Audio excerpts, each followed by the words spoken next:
the alchemy of stories. Let's see what is evoked in us when simple ingredients in the form of stories are brought together. There was a man, he went to the doctors and he said, "Doctor, I'm tired, I'm sad, I'm confused, I'm anxious, I'm depressed. What is my cure?" And the doctor took him by the hand and led him over to the window. And he said, look out there, you see in the field yonder, that large tent, that big top? That's the circus in town. And in that circus there are clowns. And there's one clown that acts with great abandon, with great joy. He makes everyone laugh.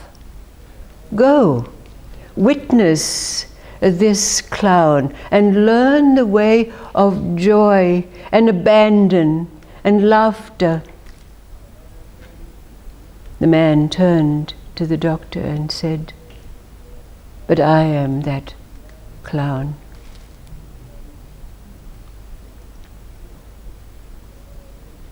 Then there was that very pious man.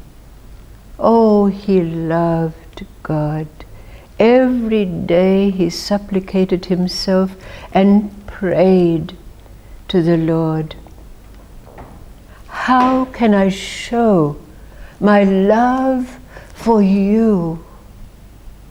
And then he had a thought. And so on his knees he bowed down and he said, "God, I want to make a feast for you. I want to give everything I have and prepare this feast. Please, will you show me your face? Will you come and eat my repast?" At noon, when the temple bells have completed ringing, I'll wait for you. So the man spent every last penny that he had buying the ingredients to prepare the feast. And it was laid out, and the sun rose in the sky, and the temple bell rang, and the man waited, but God didn't appear. But just as the noon hour was coming to an end, a great black dog came bounding along the road, jumped on the table feast, and began to consume the food. And the man took a staff and he beat, "Go, this feast is for God, you go, get away, go." And so the dog ran away. And the man waited and waited. And he began to weep, "Oh God, I'm unworthy of you. Oh, what have I done wrong that I don't deserve to see your face?" And then there was a great thunder in the sky, and lightning, and the clouds parted. And there was God, his arm in a sling, bandages on his legs, bandaged around his head. The man looked in awe. God said, "You invited me to a feast, so I came as a dog, so that I could enjoy it to the full. But you beat me and sent me away." The man was bereft. He fell on his knees. "What have I done? What have I done?"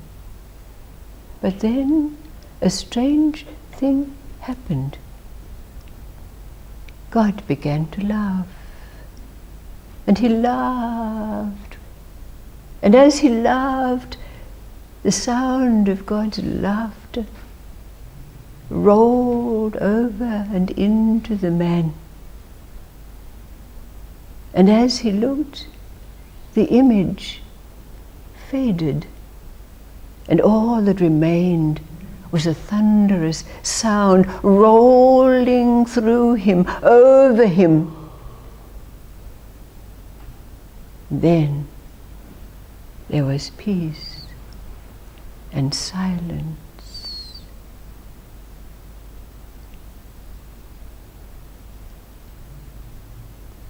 Then one day, Moses was on a pilgrimage, walking down the road, when he came to a pasture. And there in the pasture he saw a shepherd. And there was the shepherd, his hands raised to heaven, saying, "O God, you have given me this pasture land on which to feed my goats. You've blessed me with a family. Let me comb your hair. Let me make straw sandals for your feet. Let me feed you the milk from my goats." And as Moses heard these words, he got angry.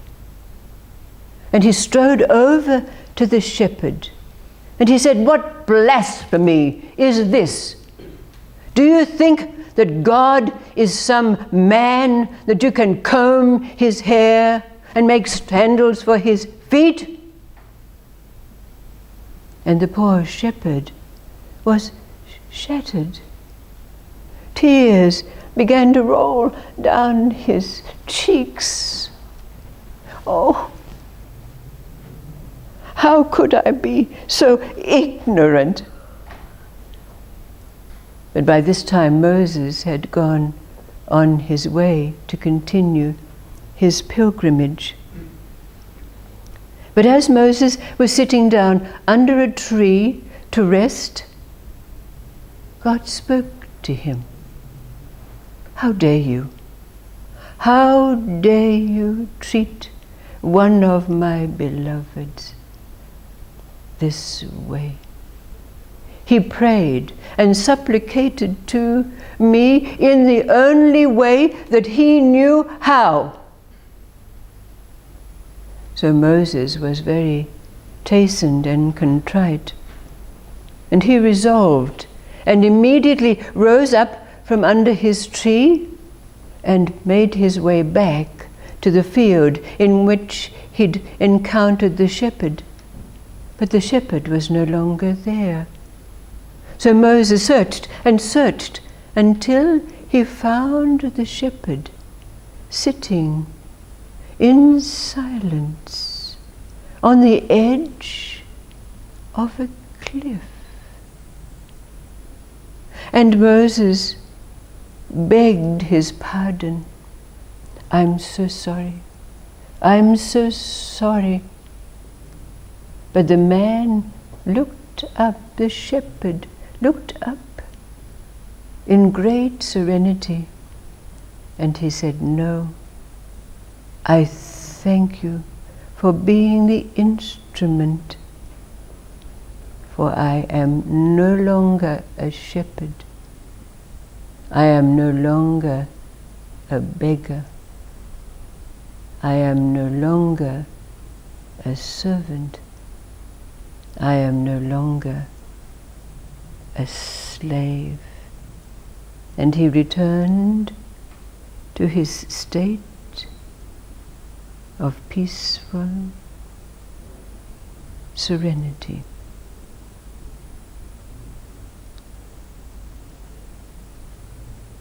And then there was an old sultan.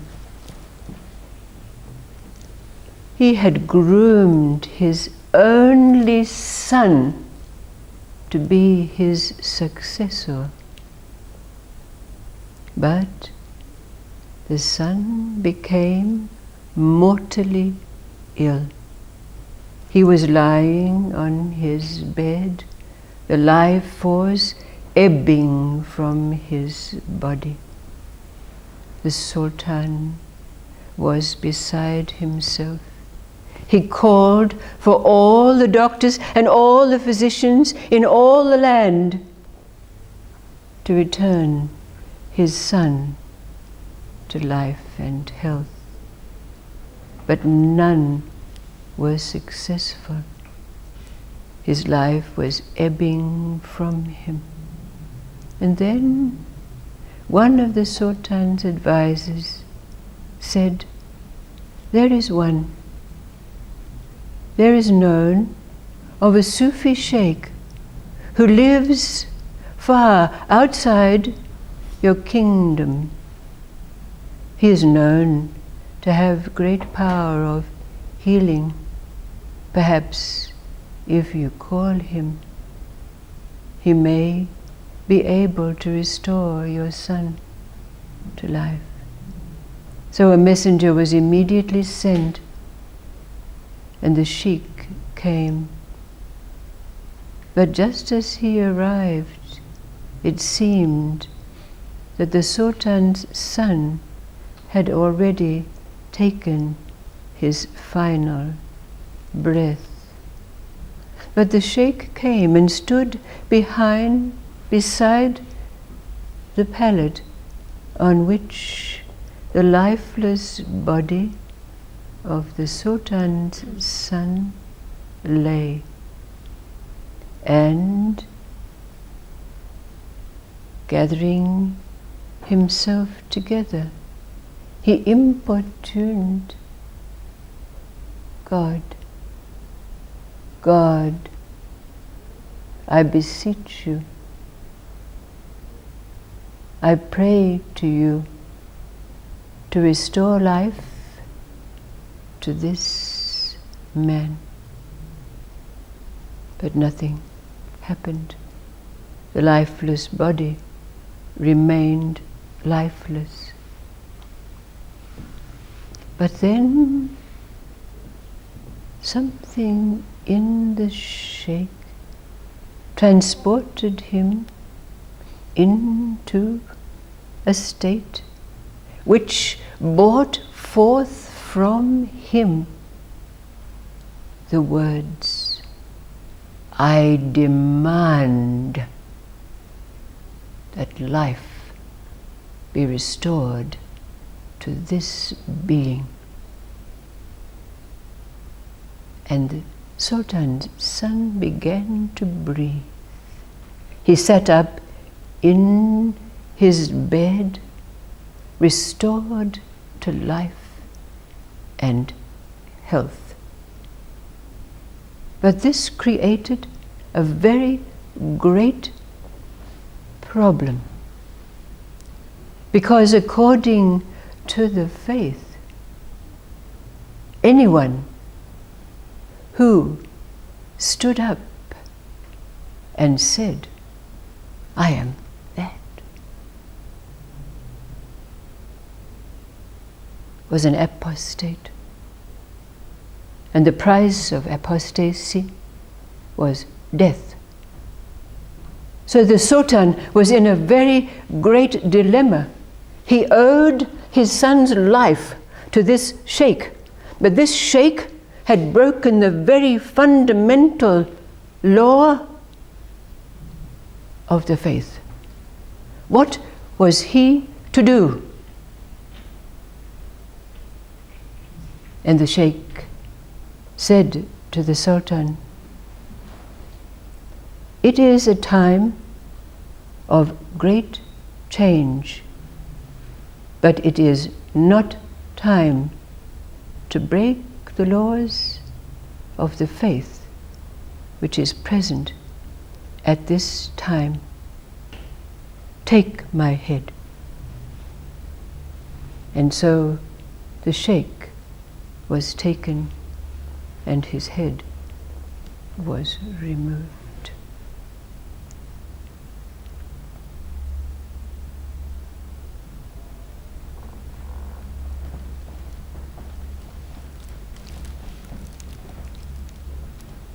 What do these stories evoke for you? What arises out of the combination, the alchemy of these ingredients?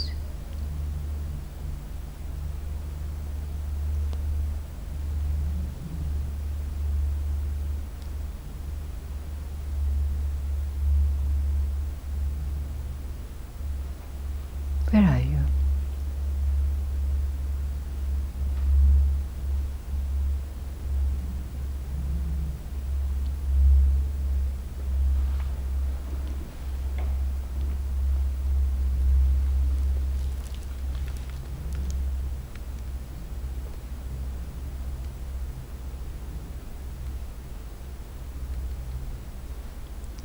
But there's a way in alchemy. In all the process of alchemy, after the ingredients have been placed in the vessel, and the fire that's been present in these days for us, allows the elements to combine together. The alchemist has need to place the vessel away in a quiet place to allow the atoms, just like one does when we combine the flour and the water and the yeast to make dough, and we put it aside, allowing it to combine in a natural way and rise. I wonder what's going to happen for us in these coming days, knowing that at all levels the same process is involved. We're put in a quiet place. But how strange. We can be in the midst of our daily life, in a classroom, in front of an orchestra, and yet there is that quiet place.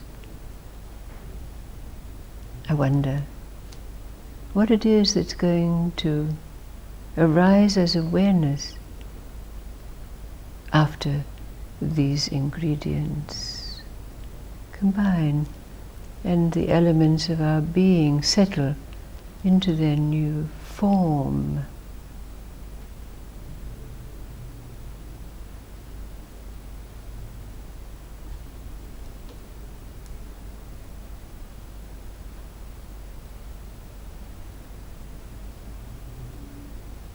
But we can't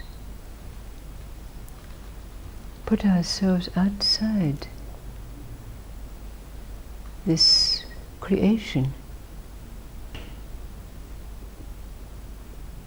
where all of the forces of nature are working.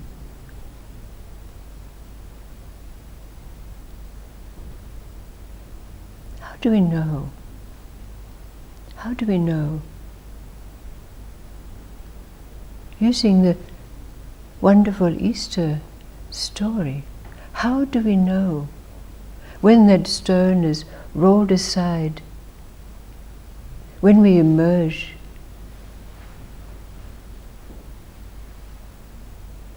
How do we know?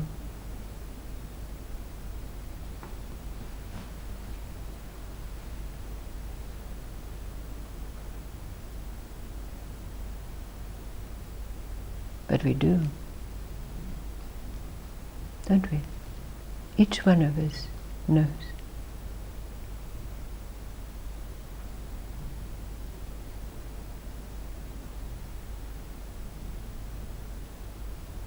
Thank you, thank you. Thank you for the blessings you bring, Renata.